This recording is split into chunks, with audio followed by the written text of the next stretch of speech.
Naquele tempo, Jesus foi à região de Cesareia de Filipe e ali perguntou aos seus discípulos: Quem dizem os homens ser o Filho do Homem? Eles responderam: Alguns dizem que é João Batista, outros que é Elias, outros ainda que é Jeremias ou algum dos profetas. Então Jesus lhes perguntou: E vós, quem dizeis que eu sou? Simão Pedro respondeu: Tu és o Messias, o Filho do Deus vivo. Respondendo, Jesus lhe disse: Feliz és tu, Simão, filho de Jonas, porque não foi um ser humano que te revelou isso, mas o meu Pai que está no céu. Por isso eu te digo que tu és Pedro, e sobre esta pedra construirei a minha igreja, e o poder do inferno nunca poderá vencê-la. Eu te darei a chave do reino dos céus. Tudo o que tu ligares na terra será ligado nos céus. Tudo o que tu desligares na terra será desligado nos céus. Jesus então ordenou aos discípulos que não dissessem a ninguém que ele era o Messias. Jesus começou a mostrar aos seus discípulos que devia ir a Jerusalém e sofrer muito por parte dos anciãos, dos sumos sacerdotes e dos mestres da lei, e que devia ser morto e ressuscitar no terceiro dia. Então Pedro tomou Jesus à parte e começou a repreendê-lo, dizendo: Deus não permita tal coisa, Senhor, que isto nunca te aconteça. Jesus, porém, voltou-se para Pedro e disse: Vai para longe, Satanás. Tu és para mim uma pedra de tropeço, porque não pensas as coisas de Deus, mas sim as coisas dos homens. Palavra da salvação. Glória a vós, Senhor. Nós somos o povo da nova aliança. Nós somos o novo Israel. Nós somos o povo eleito de Deus. Deus hoje, na primeira leitura, na profecia de Jeremias, nos promete realizar conosco uma nova aliança. Um casal, quando busca unir-se em matrimônio, realiza um contrato, realiza uma aliança, prometendo um ao outro amor, fidelidade, na alegria, na tristeza, na saúde, na doença, todos os dias de nossa vida. Deus realiza conosco um contrato, uma aliança, para nos tornarmos o seu povo, para pertencermos totalmente a Ele, para sermos dele. Ele é o nosso Deus e nós somos o seu povo, para todos sempre, não para alguns momentos, não para algumas situações, não somente quando as coisas estão tranquilas e boas, ou somente quando as situações estão caóticas, desesperadoras, que aí nos lembramos de Deus. Somos chamados por Deus, escolhidos por Deus, ungidos por Ele, para pertencermos totalmente a Ele. Deus se manifesta sempre fiel ao seu compromisso, a este contrato, a esta aliança.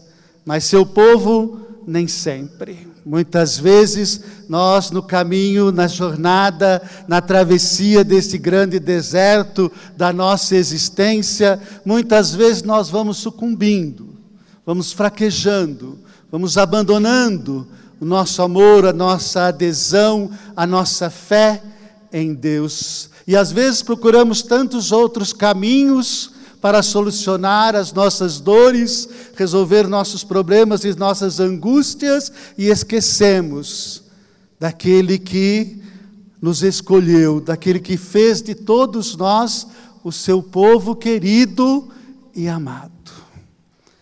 Jeremias fala para este povo de Israel, rebelde, teimoso, que sentia dificuldade de viver esta aliança com Deus. Deus realizou muitas alianças com o seu povo. Realizou aliança com Noé, realizou aliança com Abraão, realizou esta aliança no Monte Sinai com o povo de Israel quando libertou da escravidão do Egito. Para que este povo liberto da escravidão, pelo poder, pela mão poderosa, salvífica e libertadora de Deus, pudesse viver neste mundo como sinal da sua presença, do seu amor, do seu poder, da sua fidelidade para com a humanidade. Esse povo não era capaz de viver a lei, não conseguia cumprir os preceitos. A lei de Moisés que foi escrita nas tábuas de pedra, uma lei escrita numa rocha, numa pedra, uma lei externa. E o povo, por mais que desejasse ou tentasse, não conseguia, porque o seu coração estava distante de Deus, distante da promessa, da proposta que Deus nos faz.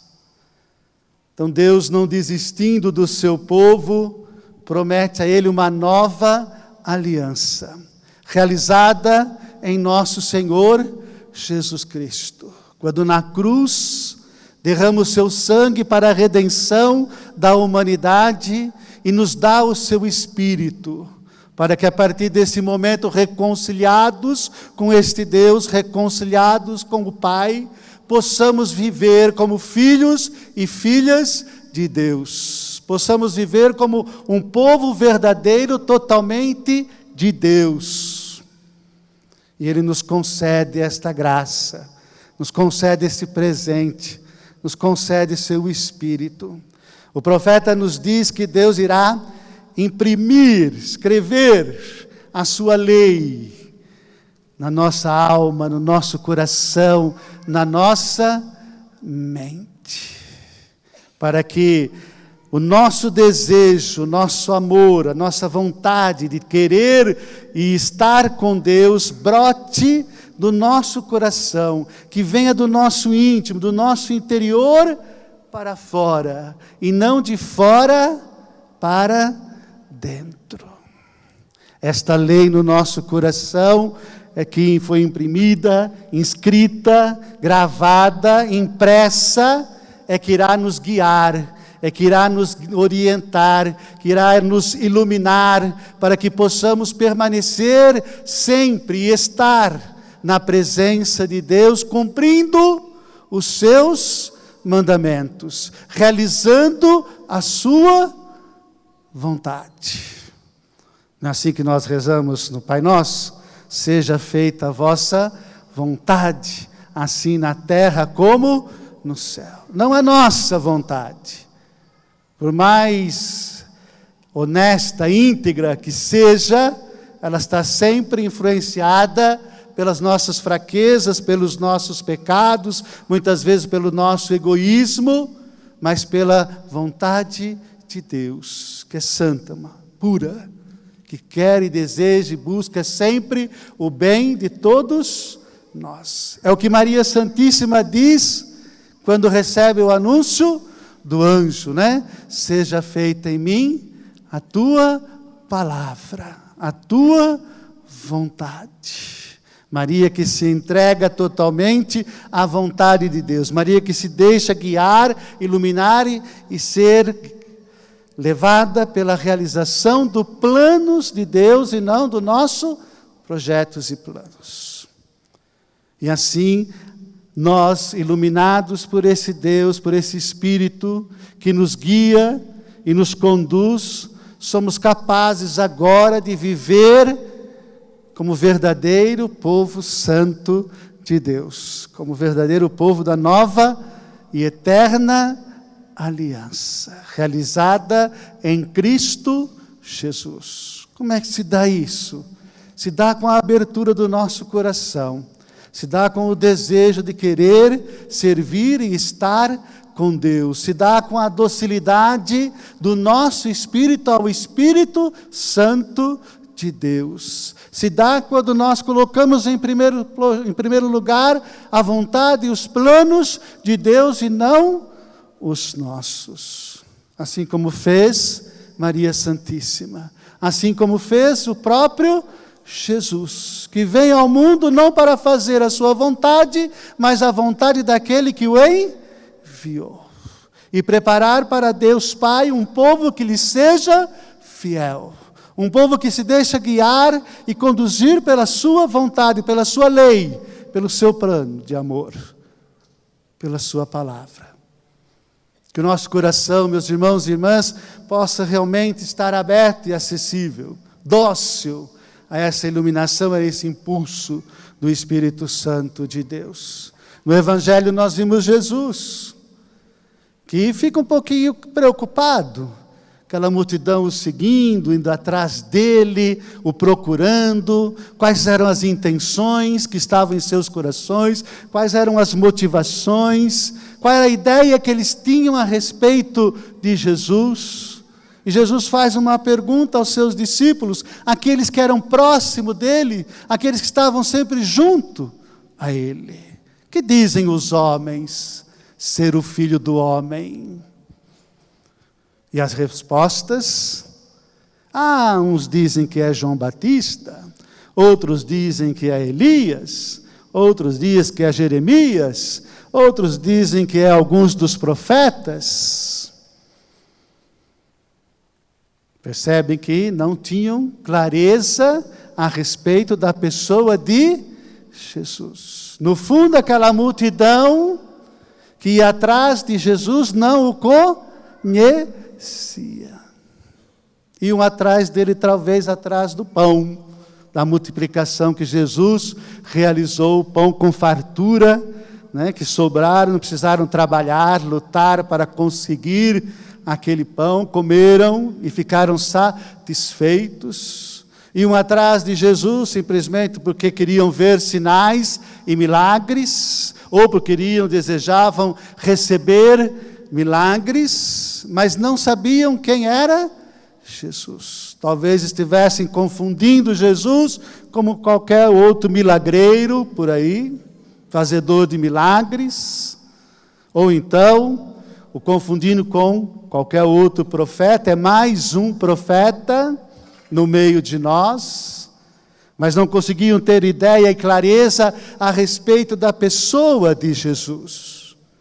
E Jesus se volta para os seus discípulos, e hoje se volta para cada um de nós, reunidos aqui nesse santuário, e faz a pergunta a cada um de nós: e vós, quem dizeis que eu sou? Quem é você? Quem é Jesus para você? Qual é a resposta? Se alguém lhe perguntasse agora, ali fora, na praça, quando você estiver saindo aqui do santuário, onde você foi? Eu fui ali na missa no santuário, e lhe perguntasse quem é Jesus, o que você diria para aquela pessoa? Vocês que nos acompanham e nos escutam pelas redes sociais. Se tempos atrás, olhando o Instagram, vi um jovem fazendo uma pesquisa, perguntando para as pessoas: com quantos anos Jesus foi crucificado? Perguntou para um senhor mais ou menos de 47 anos, não sei, não tenho muita certeza. Ele não soube dizer. Ele falou: chuta. 20.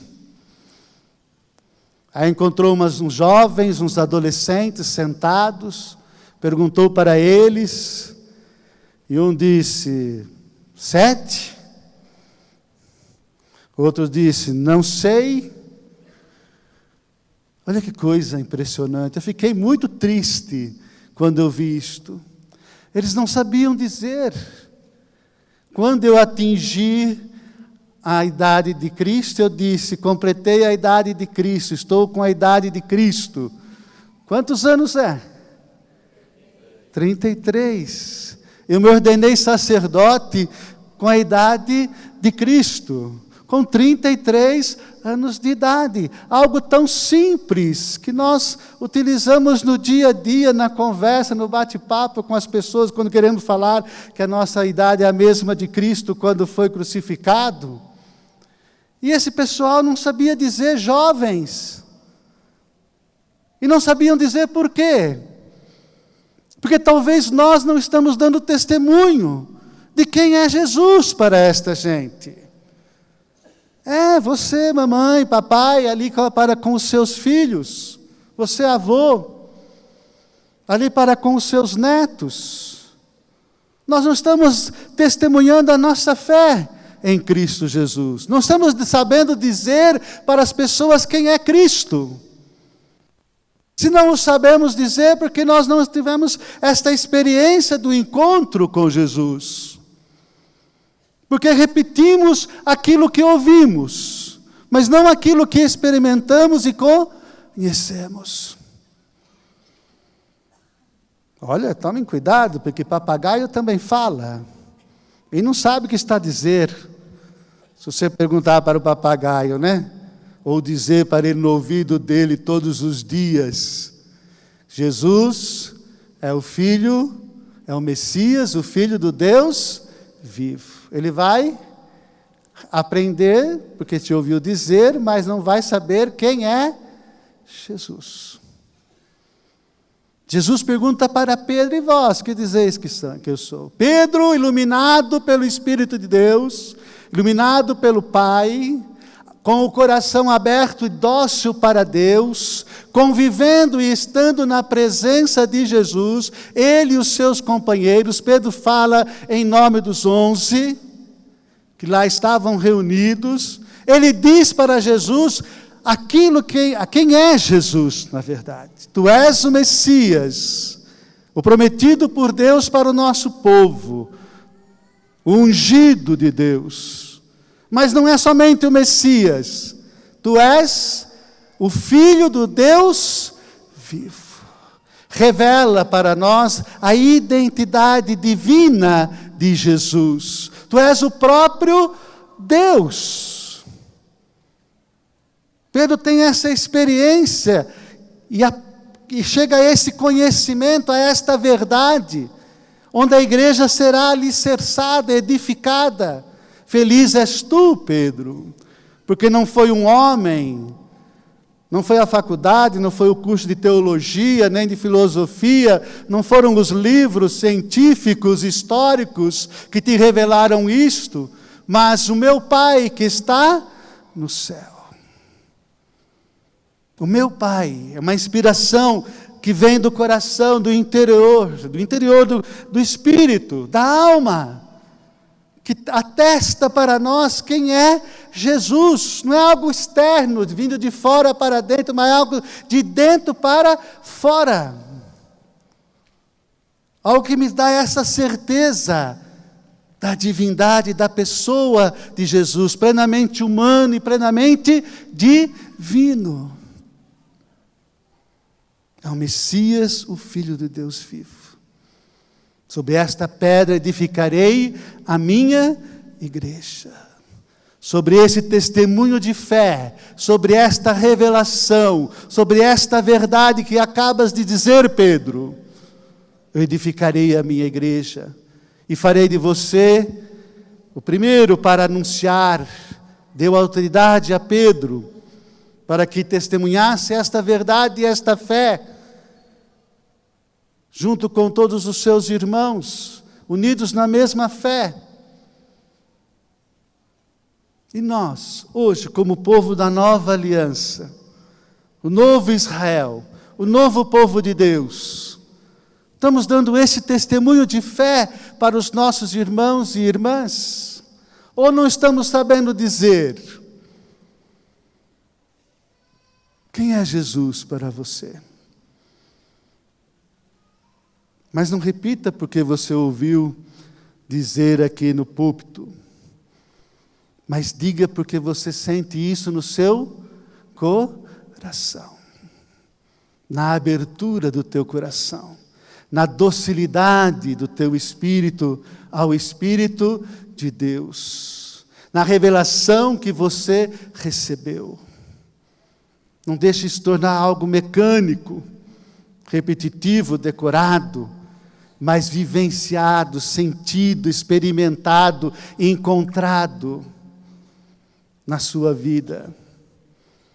Para que realmente possamos assumir esta nossa fé com alegria e testemunhar o nosso amor, a nossa fidelidade e o nosso compromisso a Jesus. Pedro recebe de Jesus um elogio, mas logo recebe uma repreensão. Porque Jesus não é o Messias triunfalista, nacionalista. É o Messias servo, é o Messias sofredor. E a vida de Jesus doada, servida, entregue aos irmãos e irmãs, os ensinamentos de Jesus, o seu evangelho, a sua mensagem, traz incômodo àqueles que não querem viver e que não querem aceitar. Por isso matam Jesus, para impedir que esse novo homem, através de Cristo, ressurja, liberto das fraquezas, dos pecados, dos erros. Pedro pensa como todo mundo pensa. Fez uma profissão de fé belíssima, mas quando Jesus fala do sofrimento, da rejeição, da perseguição, da entrega de si, da sua morte, Pedro diz: não, Senhor, Deus livre isso de vocês, que isso nunca te aconteça. Pedro não entende a sabedoria da cruz, do sofrimento, da entrega do dom de si, do amor que Jesus está a manifestar e revelar à humanidade na cruz. Não percebe a fidelidade de Jesus ao projeto salvífico do Pai. Pedro quer desviar Jesus deste caminho. Está fazendo o papel de Satanás quando Jesus foi tentado no deserto. O demônio no deserto tentou desviar Jesus do caminho do Pai, trilhando um caminho de facilidade, de favorecimento, de poder e de grandeza. Jesus rejeita este caminho, mas trilha o caminho que Deus lhe determinou, um caminho de humildade, de simplicidade, de entrega, de serviço, de amor. E Pedro então quer desviar Jesus disto. Não, que isso não lhe aconteça, que Deus não permita. Afasta-te de mim, Satanás, porque não pensas como Deus, e sim como os homens. Satanás, que no sentido seguinte: vai para trás, Pedro, você aqui é discípulo, volta a ser discípulo, vai aprender primeiro o que significa o meu messianismo, o que significa seguir-me. Ser meu discípulo significa trilhar os mesmos passos de Jesus. Que nós possamos no dia a dia de nossa vida testemunhar a nossa fé, nos comprometendo com Jesus, nos tornando mais humildes, mais servidores, mais solidários, buscando mais a verdade, a justiça, semeando o amor, construindo a paz. Por isso que nós suplicávamos no Salmo: Senhor, dai-nos um coração puro. Um coração puro. Hoje nós queremos pedir: Senhor, dá-me novamente um coração puro. Felizes os puros de coração. Por quê? Porque verão a Deus. Felizes os puros de coração. Que o Senhor nos conceda este coração puro, liberto da vaidade, do egoísmo, do orgulho, da ganância, do poder, e o encha de amor, o encha do seu Espírito.